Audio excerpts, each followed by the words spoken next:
একজন মানুষ তার জীবন থেকে আপনাকে সরাতে হাজারটা গল্পের জন্ম দেবে। আপনি যখন বুঝতে পারবেন কষ্ট হলেও তার জীবনে স্বস্তি ফিরিয়ে দিতে আপনার দূরে সরে যাওয়া উচিত, ঠিক তখনই আবার সে বলবে, ভেবেছিলাম অন্তত একজন মানুষ স্বার্থ ছাড়া আমার পাশে থাকবে।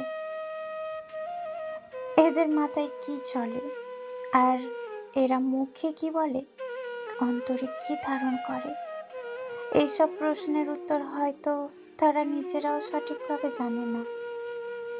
এরা যদি সুস্থ মস্তিষ্কের হতো তাহলে এভাবে অন্যের অনুভূতি নিয়ে খেলা করে তার জীবনটা বিষিয়ে দিতে পারত না।